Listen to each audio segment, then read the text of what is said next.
퍼스트 미러클 예배에 오신 여러분들 주의 이름으로 환영하며 축복합니다. 여러분들이 퍼스트 미러클의 주인공이요 경험자이요 들러리가 아니라 당사자들이 되시기를 주님의 이름으로 축원합니다. 반칠한 시인이라는 그분이 쓴 새해 첫 기적이라는 시가 있습니다. 황새는 날아서, 말은 뛰어서, 거북이는 걸어서, 달팽이는 기어서, 군뱅이는 굴렀는데 한날 한시 새해 첫날에 도착했다. 바위는 앉은 채로 도착해 있었다. 여러분, 황새는 날아서 왔고 말은 뛰어서 왔어요. 거북이는 걸어서 왔고 달팽이는 기어서 왔고 군뱅이는 굴러서 왔는데 한날 한시 새해 첫날에 도착을 했다는 것이죠. 다 나름 자기 스타일대로 새해 첫날을 맞이하기 위하여 열심히 도착을 했지만 와서 보니까 바위는 앉은 채로 도착해 있었다는 것입니다. 다들 힘겹게 왔는데 바위는 꿈쩍도 않은 채 의젓한 자태로 새해 첫날을 맞았다는 것, 이 한 구절이 위대한 시가 되게 한 거죠. 오늘 원고를 보더니 우리 성광효 목사님이 그런 얘기를 하더라고. 목사님이 바로 바위와 같은 존재입니다. 어쩌면 이렇게 아부를 잘하시는지. 저는 오늘 퍼스트 미라클 예배에 오신 여러분들도 새해 아침에 이런 기적의 시를 좀 썼으면 좋겠어요. 축복의 시. 터키의 시인 나짐 히크메트라는 사람이 쓴 진정한 여행이라는 시가 있습니다. 유시와 시인의 사랑하라 한 번도 상처받지 않는 것처럼이라는 책 속에 소개되고 있는 시인데, 이 시를 읽노라면 또 가슴이 뜁니다. 가장 훌륭한 시는 아직 쓰여지지 않았다. 가장 아름다운 노래는 아직 불러지지 않았다. 가장 넓은 바다는 아직 항해되지 않았고 불멸의 춤은 아직 추어지지 않았으며 가장 빛나는 별은 아직 발견되지 않는 별. 무엇을 해야 할지 더 이상 알 수 없을 때, 그때가 진정한 여행의 시작이다. 전문을 다 읽지는 않았습니다만은 얼마나 아름다운 시예요. 이 유명한 시는 아직도 가장 아름다운 시가 쓰여지지 않았다는 것입니다. 이 시를 생각하면 청교도인들의 어떤 뭐라고 할까요, 구호가 생각이 납니다. 내 생애 최고의 순간은 아직 오지 않았다. 청교도인들이 입버릇처럼 했던 말이라고 하지 않았습니까? 내 생애 최고의 순간은 아직 오지 않았다. 그러니까 내일의 희망이 있고 모레의 소망이 있는 거예요. 그런 의미에서 우리 모두 2022년 새해 아침 이 감동적인 예배를 통해서 여러분이 멋진 시를 써보세요. 멋진 찬양을 내보세요. 여러분의 삶 자체가, 여러분의 존재 자체가 아름다운 시가 될 수 있기를 바랍니다. 그래서 그 시가 노래가 되고 노래가 향기가 되고 그 향기가 하나님 앞에 제물이 되었으면 좋겠습니다. 할렐루야. 주께서 주신 모든 은혜 나는 말할 수 없네. 내 영혼 슬거이 주를 듭니다. 주께 내 삶 드립니다. 주께 내 삶 드립니다. 주께 내 삶 드립니다.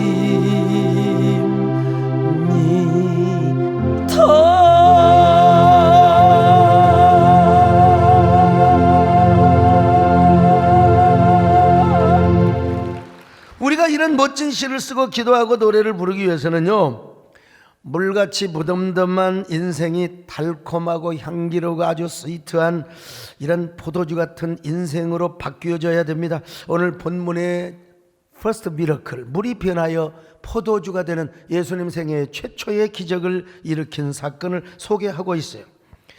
물과 포도주는 완전히 다릅니다. 물을 화학적인 용어로 뭐라고 하느냐면요, H2O라고 그래요. 그 흔한 H2O 모르는 사람은 말도 안 되죠. 근데 이제 포도주는 완전히 달라요. C2H5OH. 이거 외우는데 제가 3일 걸렸어요. 그러니까 물이 포도주가 되었던 말은 분명하고도 완전한 화학적 변화요. 색깔만 달라진 게 아니요, 본성이 세판짝이 이루어진 거예요. 물이 변화의 포도주가 되었던 것처럼 우리에게도 주님의 풍성한 은혜가 임하면 여러분, 삶의 근본적인 변화, 본성의 새판짜기가 이루어지는 것입니다. 우리 안에서 말이죠. 옛날에는 맹물 같은 인생을 살았습니다. 전에는 무덤덤한 인생을 살았습니다. 인생이랑은 다 그렇습니다. 예수님 밖에서 사는 사람은 아무리 호화찬란한 인생을 살아요, 근데 인생이 이상하게 삶이 맹물 같아요. 막 아들아, 돈이 썩어돈다. 여보, 돈이 썩어도니 제발 가서 돈 좀 쓰세요 라는 사람이 있을지는 모르겠지만, 그렇다 하더라도 인생이 무덤덤해요. 무덤덤해. 인생이 왜 이렇게 공허하고 왜 그렇게 힘들고 고달픈지. 근데 여러분, 그런 인생이 예수님을 만나고 나서부터는 전혀 다른 인생으로 변화됩니다. 사는 맛이 달라요. 사는 재미가 다릅니다. 사는 질이 완전히 달라요. 언제나 달콤합니다. 재미가 있습니다. 기쁨이 넘칩니다. 감미롭고 언제나 뭡니까? 만족스러운 행복한 삶이 이어지게 되는 것입니다. 그런데 그런 슬픈 사실이 하나 있습니다. 우리 자신 예수 믿는 사람도 맛이 없는 사람이 있을 때가 있어요.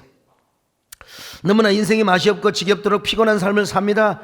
이게 맛이 없이 예수 믿는 사람들은 2년, 3년, 5년을 둬도 변화받지 않으면 똥이랍니다. 여러분, 맛이 없어요. 맛이 있으라고 야단을 치고 막 주먹질을 하고 뭐라고 호통을 쳐도 맛이 있느냐? 천만의 말씀입니다. 여러분, 어떻게 우리가 그 맛이 있는 인생을 살 수 있을까요? 주님이 주시는 변화의 축복을 경험해야 됩니다. 주님이 주시는 그 은혜 받으면 됩니다. 그대가 만일 참된 행복을 알려거든 예수님을 믿어보세요. 그 노래 있잖아요. 그러죠? 그대가 만일 참된 행복을, 아멘, 예수님을 만나보세요. 그분으로 인하여 평안을 얻으려 나와 같이 고백하려요. 할렐루야. 예수가 좋다.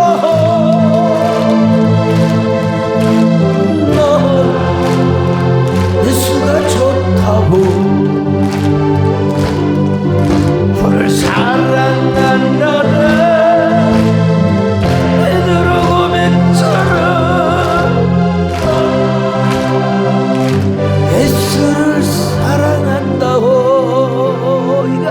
한번 불러보세요. 예수님을 사랑한다고.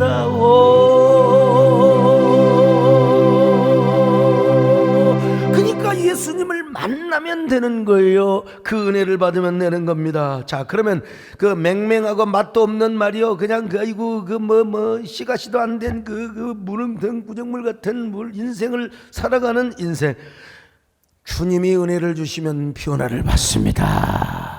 새 사람이 됩니다. 그러니까 여러분, 달콤한 포도주처럼 맛을 내고 빛깔이 달라지는, 보기도 좋아요, 냄새도 좋아요, 향큼합니다. 향기롭고 달콤한 냄새가 나요. 삶의 맛이 느껴져요. 향기가 느껴져요. 그윽하게 느껴집니다. 여러분 아주 그냥 몸 깨끗이시고 향수 딱 뿌리고 지나가면 냄새가 좋잖아요. 근데 어떤 사람은 땀 흘려갖고 머리도 안 감고 해가지고 벌써 안수기도 딱 보면 아이고 이 양반 양치질도 안 했어 할까 막 냄새를 풍기는, 아버지 주여 믿습니다. 여러분, 그런데 벌써 딱 상큼한 냄새가 나면은요, 가까이 다가가도 좋습니다.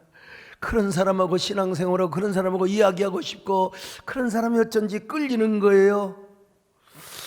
얼마나 아름다운 삶이겠어요.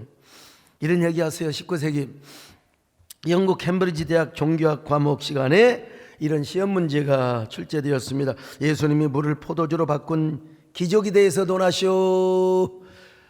예수님이 물을 포도주로 바꾼 기적에 대해 논하시오. 자, 종이 울렸습니다. 신학적으로, 물리학적으로, 또 문학적으로 한 자라도 더 잘 써야 점수를 많이 받습니다. 근데 유도는 한 학생만이 멍하게 창문을 바라보고 탁 어떤 생각에 잠겨 있어. 교수님이 들어가서 어깨를 치면서 한 문장이라도 써야 돼. 백지내면 과락이야. 과락. 자네 뭐든지 써. 빨리 써. 그랬더니 이 친구가 벌써 펜을 딱 잡고 한 문장을 싹 갈기고 유유히 시험장을 빠져나갔습니다. 근데 그 학생이 쓴 단 한 줄의 답은 캠브리지 대학교 신학과 창립 이후로 불멸의 점수, 불멸로 기록되는 위대한 답안, 모범 답안지가 되었다는 것입니다. 그 내용이 뭐냐? 자, 잘 들으세요. 기대하시고요. 물이 주인을 만나니 그 얼굴이 붉어지니라. 아주 그냥 죽여주는 일. 여러분, 물이 주인을 만나니 그 얼굴이 붉어지더라. 이거 내가 써야 되는데 그분이 다 써버렸다니까. 여러분, 예수님의 가나 혼인 잔치의 기적을 이보다 더 간결하고 예술적으로 표현할 수 있겠습니까? 그 전설적 답안지를 쓴 주인공이 누구냐? 영국의 낭만파 시인 3대 3명 속에 들어가는 한 사람, 바이런이라고 하는 시인의 답안지였어요. 오늘 여러분의 삶이 맹물 같다고 생각하는 분일수록 주님을 만나시기를 바랍니다. 그분의 은혜를 경험하시기를 바랍니다. 그러면 여러분들의 얼굴이 붉어져요. 그런 노래가 있잖아요. 얼굴 빨개졌다니 하루에도 12번씩 사랑하는 사람을 만나면 얼굴이 붉어져요. 얼굴이 붉어져요. 우리 옆 사람하고 한번 읽어보십시다. 집사님 어쩌면 그렇게 얼굴이 붉게 보이세요? 크게 안 해도 좋아요. 그냥 하세요. 다시 한 번만 하세요. 맹물이 포도주가 되어서 그렇죠. 포도주. 여러분, 이런 사람은 언제나 얼굴이 상기되어 있어. 여러분, 저 다윗을 데려오니까 막 얼굴에 홍조가 있고 막 붓다고 있지 않습니까? 이런 사람 모자라지 않는 삶을 삽니다. 언제나 흥분하는 삶을 삽니다. 언제나 풍성하고 넘치는, 그리고 막 그냥 우리 얼굴이 붉어지는 성령 충만한 삶을 삽니다. 아멘. 주 예수 내 맘에 들어와 계시는 편하여 새 사람 되고 내가 늘 바라던 참빛을 찾은 주 예수 내 맘에 오시. 주 예수 내 맘에 오시. 주 예수 내 맘에 오시.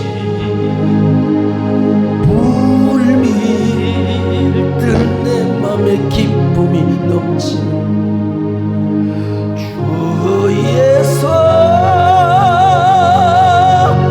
내 맘에 오시. 그런데 이제 문제가 뭐냐? 가나 혼인 잔치집의 문제는 뭐냐면 포도주가 떨어져 버렸어요. 사람이 너무 많이 와가지고 잔치집에 포도주가 떨어져 버렸다. 큰일이죠. 이게 이제 우리 인생의 모습일 수도 있어요. 우리는 계속해서 행복하고 재미있게 살기를 원합니다. 신나게. 근데 인생이라는 게 그렇게 만만치가 않거든요. 인생은 누구나 모자라요. 돈이 있으면 다른 게 모자라고, 다른 게 모자라면 또 다른 게 모자라고. 우리에게 있는 게 뭡니까? 우리에게는 그냥 한 컵의 물, 그리고 한 모금의 물, 나만 마실 것밖에 없어요. 누구를 주겠어요? 못 줘요. 줄 수가 없어요. 자기도 허기져서 지금 못 사는 판국에 누구를 준단 말입니까? 모자란 사람끼리 만나서 사니 여유가 없어요. 발끝이 차서 발끝을 덮으면 가슴이 찹니다. 이불이 너무 짧아서 사랑도 짧아요. 이해심도 짧아. 그러니까 모자란 이불로 가슴을 덮으니까 발이 찬 거야. 이게 우리 모자란 우리 인생의 모습이요. 그래서 우리 내면의 모습은 다 일그러져 있고 찢겨져 있고 구겨져 있습니다. 마지못해 살아가는 거예요. 이게 쓸쓸하고 부족한 우리 인생이죠. 제가 지난주에 유명한 어떤 분하고 식사를 했는데 그분은 유명한 탤런트하고 사세요. 진짜 미인이십니다. 제가 물어봤어요. 선생님, 그런 사모님하고 사시니까 꿈 같으시죠? 구름 위에서 사시는 거. 아, 목사님, 그런 소리 마세요. 골치 아파 죽겠습니다. 내가 이 이야기가 얼마나 은혜가 되는지. 다 인생이 그렇구나. 인생이 그렇구나. 여러분, 우리 예수님은요, 이런 모자란 인생을 풍성한 인생으로 채워주시기를 원하세요. 품에 품을 수 있도록, 너도 덮고 나도 덮을 수 있도록, 너도 먹고 나도 먹을 수 있도록 우리에게 풍족하게 채워주신다는 말입니다, 여러분. 그래서 우리의 생명과 우리의 삶을 흘러넘치게 해주세요. 음모라고 창일하게 해주십니다. 그렇게 해서 우리의 삶이 풍성하도록, 생명을 얻되 더 풍성한 생명을 누리도록, 이것이 바로 first 미라클의 첫 번째 혜택이고, 그리고 첫 번째 교훈입니다. 이런 은혜와 이런 축복이 오늘 이 자리에 계신 분들, 유튜브를 통해서 말씀을 듣는 모든 분들에게 동일한 은혜와 축복이 넘치시기를 축원합니다. 방송을 통해서 말씀 듣는 분들에게도 동일한 은혜와 은총이 있기를 바랍니다. 아멘. 주 예수 내 맘에 오시, 주 예수 내 맘에 오시, 물밀듯 내 맘에 기쁨이 넘치고, 주 예수 내 맘에 오시. 우리가 어떻게 이런 은혜를 들 거냐? 간단해요. 첫째는 뭐냐? 다른 거 없어요. 기적은 간단합니다. 어떤 상황에서든지 주님의 말씀을 믿는 거예요. 주님의 말씀을 믿는 거. 자, 요한복음 2장 2절로 3절을 같이 봅니다. 시작. 예수와 그 제자들도 혼례의 청함을 받았더니 포도주가 떨어진지라. 예수의 어머니가 예수에게 이르되 저들에게 포도주가 없다 하니. 자, 아니 포도주가 떨어져 버리면 어떻게 돼요? 그 혼인잔치에서 포도주가 없으면 잔치가 안 돼요. 근데 아마도 그 집은 예수님의 친척집 같아요. 마리아의 아마 친여동생이나 아니면 또 친언니, 아마 그런 집이 아니었을까 싶어요. 그러니까 예수님이 다 초청받고 제자들까지 다 초청을 받았지요. 근데 포도주가 떨어졌어요. 이때 마리아 믿음이 대단한 예수님께 나아갔습니다. 예수님께 나아갔어요. 육신적으로 볼 때는 자기의 자녀지만은 영적으로 볼 때는 하나님의 아들이란 말이죠. 더더구나 마리아는 예수님의 그 신비스러운 성탄을 계속해서 마음속으로 간직하고 있었거든요. 자, 누가복음 2장 18절로 19절 같이 봅니다. 시작. 듣는 자가 다 목자들이 그들에게 말한 것들을 놀랍게 여기되 마리아는 이 모든 말을 마음에 새기어 생각하니라. 이때 마리아는 예수님께 포도주가 떨어졌다고 객관적인 사실만 얘기했을까요? 절대로 그렇지 않습니다. 마리아가 애가 타고 안타까운 마음으로, 애간장이 녹는 마음으로 예수님께 이렇게 얘기했을 거예요. 내 아들 예수요, 아니 이 땅에 메시아로 오신 하나님의 아들 예수님이요, 잔치집에 포도주가 떨어졌습니다. 예수님은 이제 기적을 일으킬 때가 되었지 않습니까? 기적을 보여주시기를 바랍니다. 물이 변하여 포도주가 되는. 마리아는 이런 애타는 마음을 가지고 예수님께 부탁했을 것입니다. 여러분, 우리가 요 사람들 사이에도 중요한 게 진정성입니다. 에토스. 요즘은 회사에서 물건을 광고를 할 때 요 제품 광고부터 하지 않아요. 세계관 마케팅이라고요, 요즘은. 그래서 세계관 마케팅의 중심 두 가지 기둥이 있는데, 하나는 진정성, 하나는 자연성입니다. 코로나 팬데믹 시대에 많은 사람들에게 읽혀진 책이 있어요. 바로 그것은 진정성의 힘이라는 책이죠. 여기 보면 이런 얘기가 나옵니다. 오늘의 소비자들은 상품과 서비스에 대해서 진정성과 자연성의 비중을 두고 물건을 구매한다는 것이죠. 다시 말하면 그 기업의 진정성이 얼마나 있고, 그리고 제품의 자연성이 얼마나 있는가를, 그래서 그 기업이 제품을 홍보할 때 자연성과 진정성이 담겨있는 세계관 마케팅을 하게 된다는 것입니다. 우리 교회도 전철 안에 좋은 문구 많이 달아놨잖아요. 옛날에는 막 제 잘난 사진에서부터 우리 교회 뭐 사진까지 다 넣어놨어요. 여러분 지금 생각하면 유치합니다. 그러나 지금은 절대로 그렇지 않습니다. 이유가 있어요. 두 가지. 첫째는 뭐냐, 우리 교회만의 일방적 홍보. 교회가 이 정도 부흥했으면 됐지 뭘 그렇게 다른 작은 교회 기죽이면 안 되잖아요. 두 번째는 일종의 거룩한 세계관 마케팅을 하는 거예요. 심장이 뛰는 한 포기하지 마세요. 당신은 혼자가 아닙니다. 당신이 꽃이어서 봄이 옵니다. 살아있기에 흔들리지 않나요? 낙엽이 지기 전에 꼭 만나요. 여러분, 물론 이제 거기다가 새해등께 이름은 넣어놨죠. 왜 넣은 줄 아세요? 이단에서 이런 좋은 문구 했다는 오해를 안 받으려고. 아, 정통교회구나. 그리고 그런 정통교회가 이렇게 걸어놓은 문구를 보면서 잠시라도 스트레스 받은 그 승객들이 정서적 환기를 하고 약간의 정서적 힐링을 얻을 수 있도록 좋은 문구가 머릿속에 이게 어디요? 전두엽에 탁 인각이 되도록 말이죠. 이것은 우리 교회만이 아닌 또 수도권 교회들의 거룩한 이미지 마케팅, 거룩한 세계관의 홍보를 한다고 할 수가 있어요. 세상의 기업도 그렇고 우리 교회가 세상 사람들을 대할 때도 그렇거늘 하물며 우리가 하나님을 향해서 어떻게 해야 되겠습니까? 여러분, 진짜 기적을 구하고 진짜 기적을 누리는 사람이 되기 위해서는 먼저 하나님의 말씀을 확실히 믿어야 합니다. 그리고 그 말씀을 믿는다면 하나님 앞에 어떻게 나가요? 진정성을 가지고 나갑니다. 진정성, 간절함을 가지고 나가요. 간절함, 절박한 마음. 여러분, 기적이 어떨 때 이루어져요? 있어도 되고 안 있어도 되고 그럴 때는 필요 없어요. 절박한 마음을 가지고 그런 상황에서 기적이 임한 거 아니겠습니까? 여러분, 최선규 안수집사님 아시잖아요. 우리 교회도 오셔서 간증을 하셨는데요. 이분은 KBS 아나운서, 아주 잘 나가던 아나운서였어요. 근데 최 집사님 가문은요, 친할머니께서 절을 3개나 지어서 바칠 정도로 완전히 불교 신자였어요. 그가 대학교를 다닐 때 불교 총학생회장, 불교 학생회장을 할 정도로 깊은 불심을 가지고 있었어요. 교회 다니는 친구들에게, 야 선교야, 예수 믿자, 교회 가자. 그럼 니나 잘 믿어 임마. 나 I am a Buddhist. 나는 불교 신자라 이 말이야. 그런데 그가 MC로 KBS 행복찾기 생방송을 마치고 나오니까 쪽지에 가슴을 무너지게 하는 쪽지에 메모지가 하나 있었어. 교통사고, 성심병원, 응급실 딸 회원, 생명위독. 이 쪽지를 받고 여의도에서 대림동 성심병원까지 차를 몰고 가는데 왜 이렇게 그날따라 그냥 차가 막힙니까?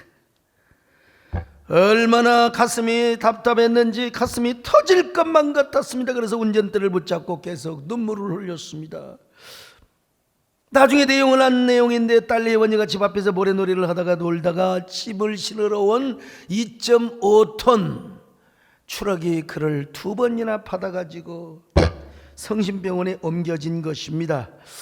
여의도에서 대림동 성심병원까지는 평소면 10분이면 가는데 그날은 토요일이어가지고 왜 이렇게 차가 막히는지, 너무 급한 나머지 무의식적으로 이렇게 기도를 했다는 겁니다. 하나님 살려주세요. 아무것도 모르는 내 딸 혜원이를 살려주세요. 제가 하나님을 믿겠습니다. 하나님을 위해 살겠습니다. 최성기 집사님도 때를 쓰듯 하나님 앞에 거룩한 흥정 딜을 했습니다. 하나님, 당신이 살아계시다고요? 그렇다면 저와 내게 한번 합시다. 제 딸을 살려주세요. 그러면 당신이 살아계시다는 거 확실하게 믿겠습니다. 제가 하나님을 위해 살겠습니다. 제발 내 딸아이를 데려가서는 안 됩니다. 정말로 안 됩니다. 만약에 데려가신다 하더라도 내 품에 있을 때 내 품에서 데려가시기를 바랍니다. 얼마나 다급하면 그런 기도를 했겠습니까? 여러분도 이런 다급한 일 있으세요? 하나님만이 품어주시고 하나님만이 해결해 주셔야 될 그런 문제가 있습니까? 최선규 집사님처럼 오늘 이 시간 딜을 잘하세요. 딜을 잘하세요. 난 진짜 흥정을 잘하세요. 진짜 저는 하나님을 위해 살겠습니다. 주를 위해 살겠습니다.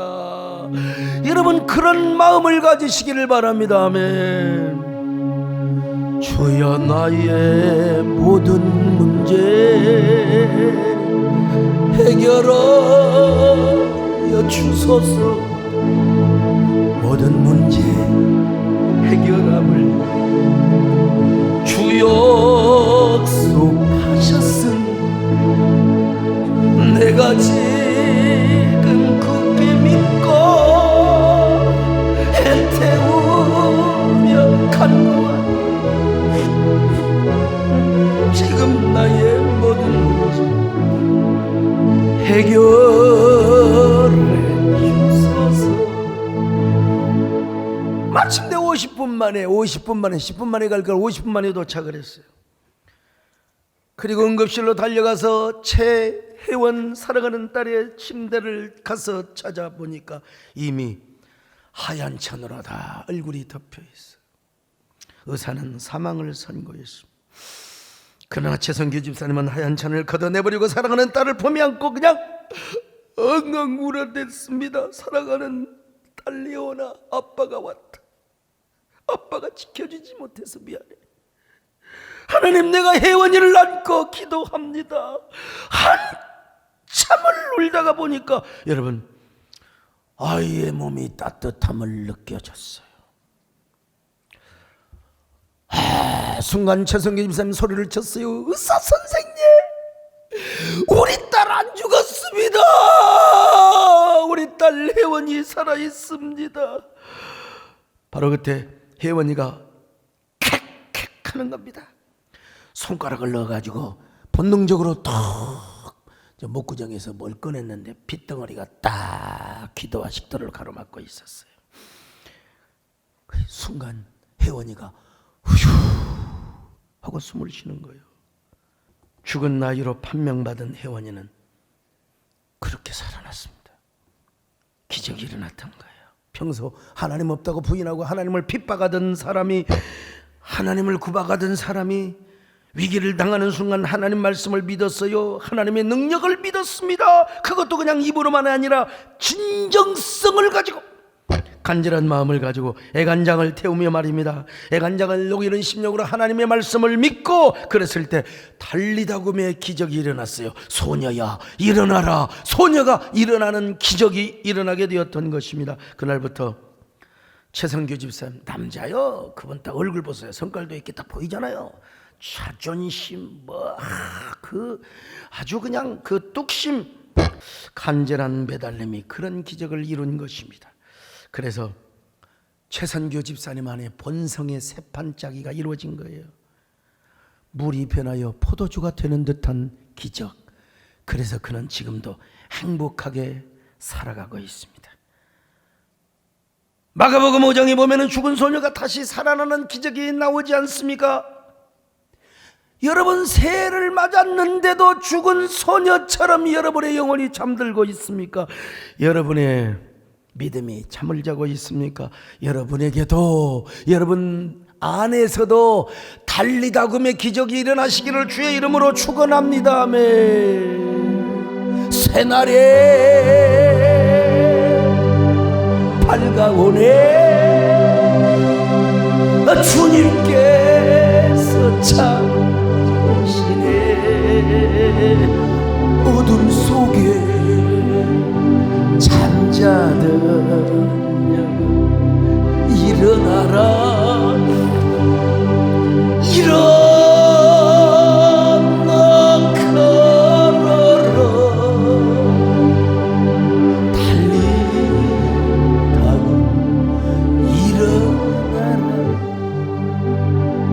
일어나라. 일어나 걸어라. 달리다가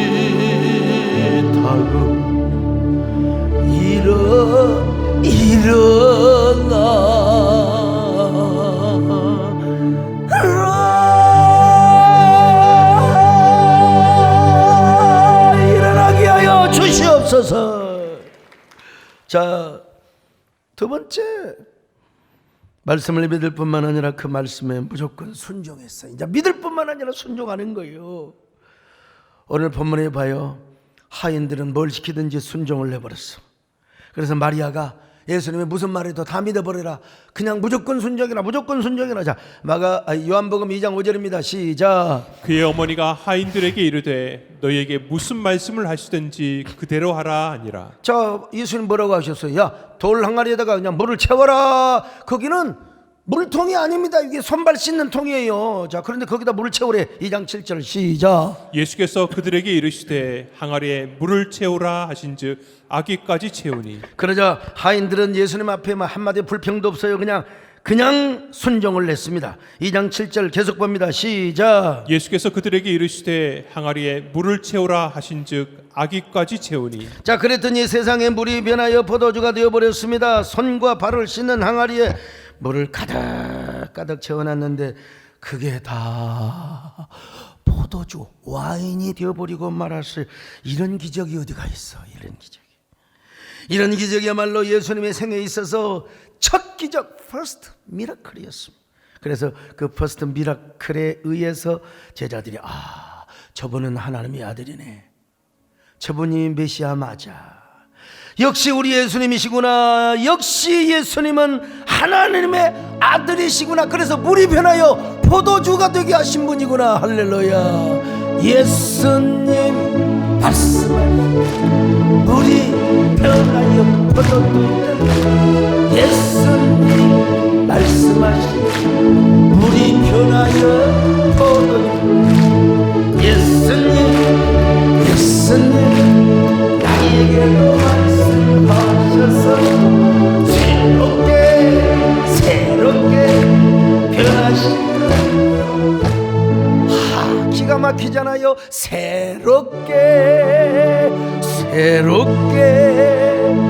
변화시켜 주소서. 자, 요한복음 2장 11절입니다. 시작. 예수께서 이 첫 표적을 갈릴리 가나에서 행하여 그의 영광을 나타내심에 제자들이 그를 믿으니라. 자, 문제는 뭐냐? 포도주를 갖다가 주니까 사람들이 그 포도주 와인 맛을 보고 그냥 아주 그냥 죽여줘요. 자, 한번 볼까요?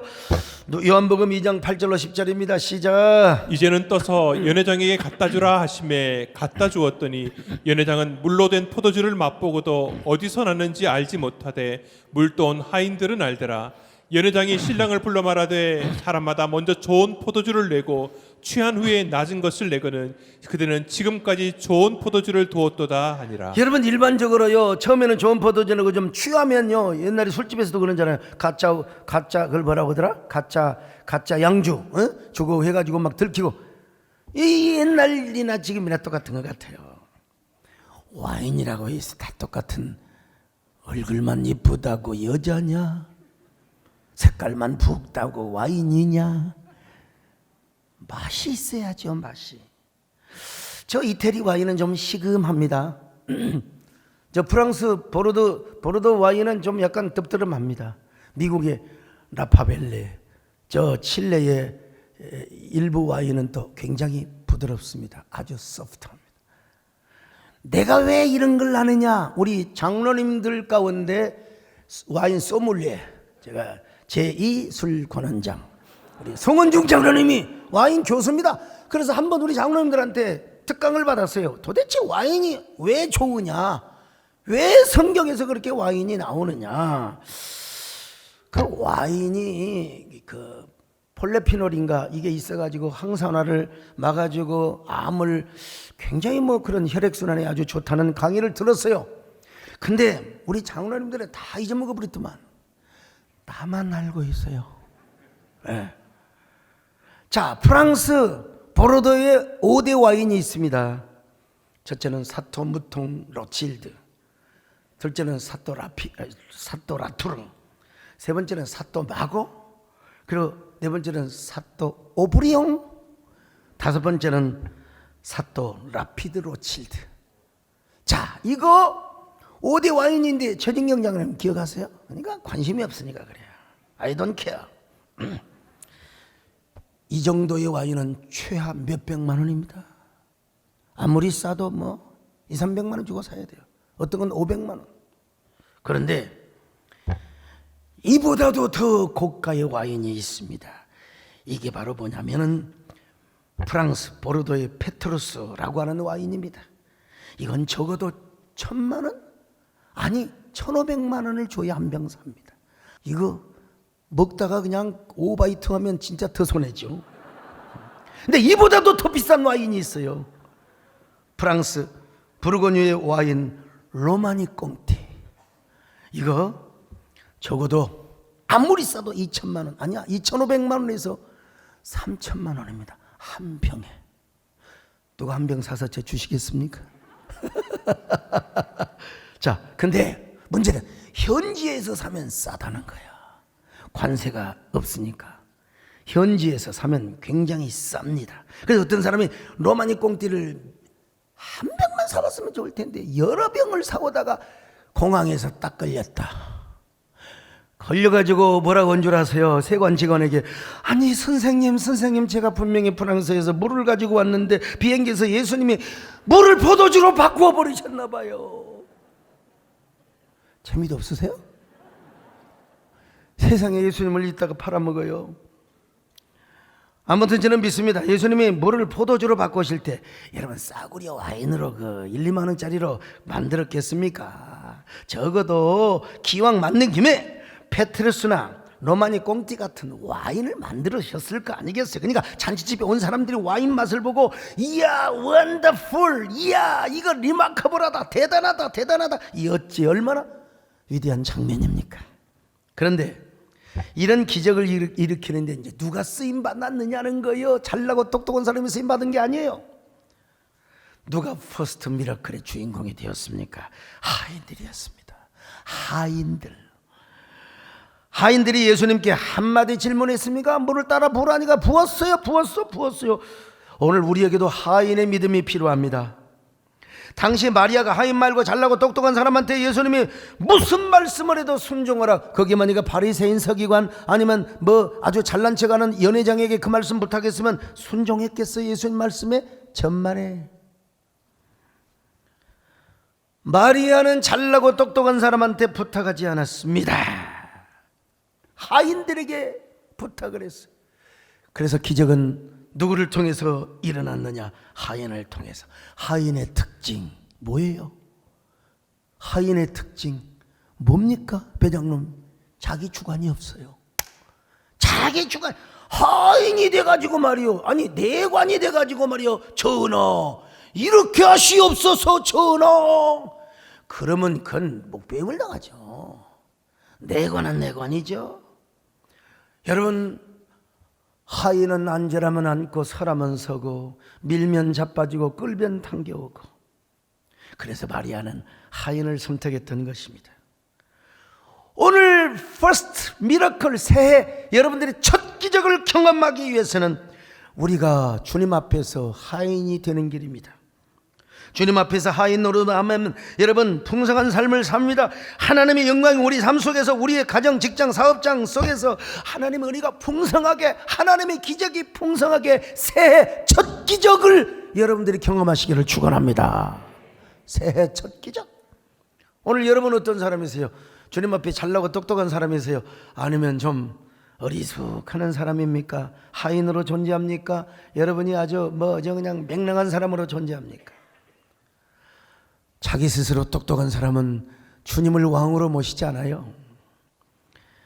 내가 어려운 일 당하고 위기 만날 때 이따금씩 주님을 찾지요. 그러나 문제 해결되면 또 지맘대로 자기 몸대로 살아가는 사람이에요.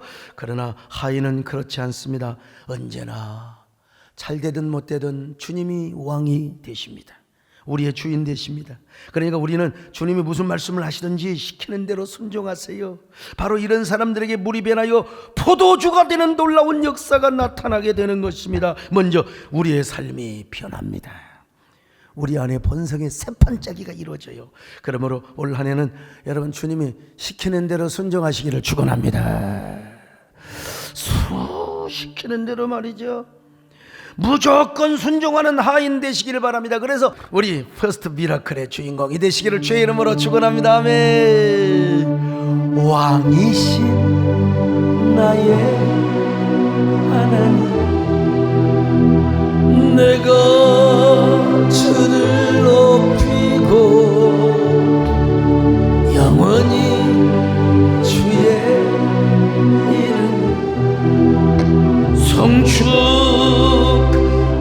가슴에 손을 얹고 예수 우리 왕이여, 예수 우리 왕이여,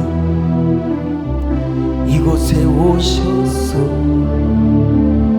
보좌로 주여 임하사 찬양을 받아 주소서. 주님을 찬양하오니 주님을 경배하오. 왕이신 예수여 오셔서 좌정하사. 아멘. 하나님, 저는 어떤 사람입니까? 하나님의 말씀을 얼마나 확실하게 믿고 따릅니까? 얼마나 하인처럼 하나님 말씀에 순종을 해왔습니까? 하인이 되게 하옵소서. 주님의 퍼스트 미러클을 내가 먼저 새해에 경험하게 하여 주시옵소서. 우리 마음속에 간절히 한 1분 동안 기도합니다.